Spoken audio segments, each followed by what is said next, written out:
ಎಲ್ಲರಿಗೂ ನಮಸ್ಕಾರ. SSLC science exam ಹತ್ರ ಬರ್ತಿದೆ ಅಲ್ವಾ? ಟೆನ್ಷನ್ ಏನೂ ಬೇಡ. ಇವತ್ತು ನಾವು ಕೆಲವು ತುಂಬಾನೇ ಇಂಪಾರ್ಟೆಂಟ್ ಕಾನ್ಸೆಪ್ಟ್ಗಳನ್ನ ಒಟ್ಟಿಗೆ ಫಟಾಫಟ್ ಅಂತ ರಿವೈಸ್ ಮಾಡೋಣ.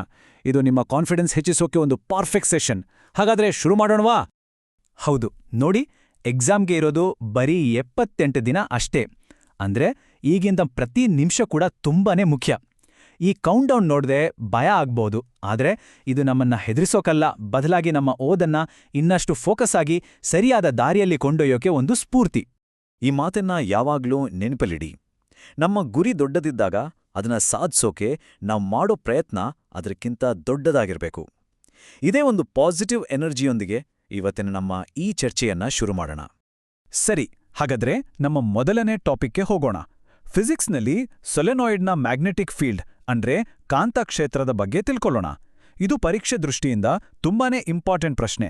ಇದನ್ನ ಸರಿಯಾಗಿ ಅರ್ಥ ಮಾಡ್ಕೊಂಡ್ರೆ ಪೂರ್ತಿ ಮಾರ್ಕ್ಸ್ ಪಕ್ಕಾ ಬರುತ್ತೆ. ನೋಡಿ, ಪ್ರಶ್ನೆ ತುಂಬಾ ಸಿಂಪಲ್ ಆಗಿದೆ. ಒಂದು ಸೊಲೆನಾಯ್ಡ್ ಒಳಗೆ ಕರೆಂಟ್ ಪಾಸ್ ಆದಾಗ ಅದರ ಸುತ್ತಲೂ ಮ್ಯಾಗ್ನೆಟಿಕ್ ಫೀಲ್ಡ್ ಲೈನ್ಸ್ ಕ್ರಿಯೇಟ್ ಆಗುತ್ತೆ. ಆ ಲೈನ್ಸ್ ಹೇಗಿರುತ್ತೆ, ಅದರ ಗುಣಗಳು ಏನು ಅಂತ ಕೇಳಿದ್ದಾರೆ. ಒಂದ್ಸಲ ನೆನ್ಪು ಮಾಡ್ಕೊಳ್ಳೋಕೆ ಟ್ರೈ ಮಾಡಿ. ಇಲ್ಲಿಯೇ 2 ಮುಖ್ಯವಾದ ಪಾಯಿಂಟ್ಸ್ ಇದೆ. ಮೊದಲನೇದು, ಸೊಲೆನಾಯ್ಡ್ನ ಒಳಗಡೆ ಮ್ಯಾಗ್ನೆಟಿಕ್ ಫೀಲ್ಡ್ ಒಂದೇ ರೀತಿ ಇರುತ್ತೆ. ಅದಕ್ಕೆ ಅಲ್ಲಿರೋ ಲೈನ್ಸ್ ಎಲ್ಲ ಪ್ಯಾರಲಲ್ ಆಗಿ ಅಂದ್ರೆ ಸಮಾಂತರವಾಗಿ ಇರುತ್ತೆ. ಆದ್ರೆ ಅದರ ತುದಿಗಳಲ್ಲಿ ಅಂದ್ರೆ ಪೋಲ್ಸ್ ಹತ್ರ ಆ ಲೈನ್ಸ್ ಒಂದು ಬಾರ್ ಮ್ಯಾಗ್ನೆಟ್ ತರಾನೇ ವೃತ್ತಾಕಾರವಾಗಿ ಹೊರಗೆ ಬರುತ್ತೆ. ಈ 2 ವ್ಯತ್ಯಾಸಗಳನ್ನ ಬರೆದರೆ ನಿಮ್ಮ ಉತ್ತರ ಪರ್ಫೆಕ್ಟ್ ಆಗಿರುತ್ತೆ. ಓಕೆ, ಫಿಸಿಕ್ಸ್ ಆಯ್ತು. ಈಗ ಕೆಮಿಸ್ಟ್ರಿಯಲ್ಲಿ ಒಂದು ಇಂಟ್ರೆಸ್ಟಿಂಗ್ ವಿಷಯ ನೋಡೋಣ. ಒಂದು ಸಿಂಪಲ್ ಎಕ್ಸ್ಪೆರಿಮೆಂಟಿಂದ ಒಂದು ಸಲ್ಯೂಷನ್ನ ಗುಣ ಹೇಗೆಲ್ಲ ಬದಲಾಗ್ಬೋದು ಅನ್ನೋದನ್ನ ಈ ಉದಾಹರಣೆ ಸೂಪರಾಗಿ ತೋರಿಸುತ್ತೆ. ಪ್ರಶ್ನೆನ ಸರಿಯಾಗಿ ಅರ್ಥ ಮಾಡ್ಕೊಳ್ಳಿ. ಇಲ್ಲಿ 2 ಸ್ಟೆಪ್ಸ್ ಇದೆ. ಮೊದಲು ಬ್ರೇನ್ ಸೊಲ್ಯೂಷನ್ನಲ್ಲಿ ಲಿಟ್ಮಸ್ ಪೇಪರ್ ಡಿಪ್ ಮಾಡ್ತೀವಿ. ಆಮೇಲೆ ಅದೇ ಸೊಲ್ಯೂಷನ್ಗೆ ಎಲೆಕ್ಟ್ರಿಸಿಟಿ ಪಾಸ್ ಮಾಡಿ ಬಂದ ಪ್ರಾಡಕ್ಟ್ನಲ್ಲಿ ಲಿಟ್ಮಸ್ ಪೇಪರ್ ಡಿಪ್ ಮಾಡ್ತೀವಿ. 2 ಸಲ ಕಲರ್ನಲ್ಲಿ ಏನ್ ಚೇಂಜ್ ಆಗತ್ತೆ? ಇದರ ಹಿಂದಿನ ಲಾಜಿಕ್ ಏನ್ ಗೊತ್ತಾ? ಬ್ರೈನ್ ಸೊಲ್ಯೂಷನ್ ಅಂದ್ರೆ ಉಪ್ಪಿನ ನೀರು, ಅಂದ್ರೆ ಸೋಡಿಯಂ ಕ್ಲೋರೈಡ್. ಅದು neutral, so litmus paper colour change ಆಗಲ್ಲ. ಆದರೆ ಅದಕ್ಕೆ ಕರೆಂಟ್ ಪಾಸ್ ಮಾಡಿದಾಗ ಸೋಡಿಯಂ ಹೈಡ್ರಾಕ್ಸೈಡ್ ಅನ್ನೋ ಬೇಸ್ ಅಂದ್ರೆ ಪ್ರತ್ಯಾಮ್ಲ ತಯಾರಾಗುತ್ತೆ. ನಮಗೆಲ್ಲ ಗೊತ್ತಿರೋ ಹಾಗೆ ಬೇಸ್ಗಳು ರೆಡ್ ಲಿಟ್ಮಸ್ ಅನ್ನ ಬ್ಲೂ ಕಲರ್ ಆಗಿ ಚೇಂಜ್ ಮಾಡುತ್ತೆ.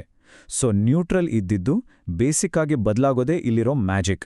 ಸರಿ, ನಮ್ಮ ಲಾಸ್ಟ್ ಸೆಕ್ಷನ್ ಬಯಾಲಜಿ.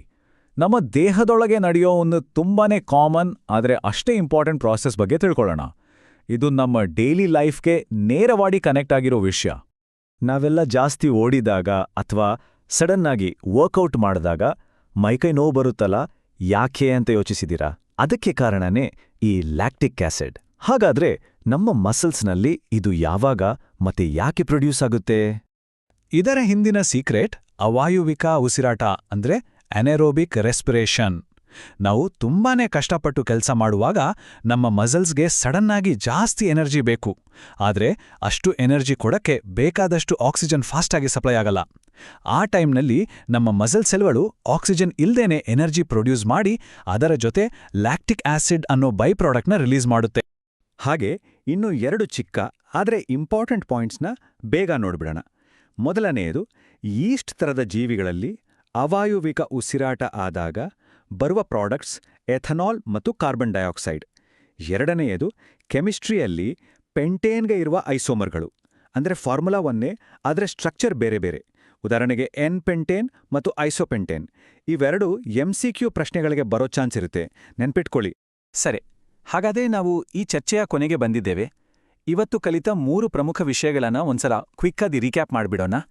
ಇದು ಎಕ್ಸಾಮ್ ಟೈಮ್ನಲ್ಲಿ ಖಂಡಿತ ನೆನಪಿಗೆ ಬರುತ್ತೆ. ಈ 3 ಪಾಯಿಂಟ್ಸ್ ಚೆನ್ನಾಗಿ ನೆನಪಲ್ಲಿರಲಿ. 1, ಸಾಲಿನಾಯ್ಡ್ನ ಫೀಲ್ಡ್ ಒಳಗೆ ಪ್ಯಾರಲಲ್, ತುದಿಯಲ್ಲಿ ಸರ್ಕಲ್. 2ನೇದು, ಬ್ರೈನ್ ಟೆಸ್ಟ್. ನ್ಯೂಟ್ರಲ್ ಇದ್ದಿದ್ದು ಎಲೆಕ್ಟ್ರೋಲೈಸಿಸ್ ಆದ್ಮೇಲೆ ಬೇಸಿಕ್ ಆಗಿ ಬದಲಾಗಿ ರೆಡ್ ಲಿಟ್ಮಸ್ ಅನ್ನ ಬ್ಲೂ ಮಾಡುತ್ತೆ.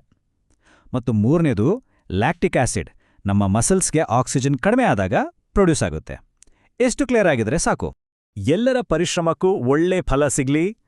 ಆತ್ಮವಿಶ್ವಾಸದಿಂದ ಎಕ್ಸಾಮ್ ಬರೀರಿ, ಖಂಡಿತ ಒಳ್ಳೆ ರಿಸಲ್ಟ್ ಬರುತ್ತೆ. ಎಲ್ಲರಿಗೂ ಆಲ್ ದ ವೆರಿ ಬೆಸ್ಟ್.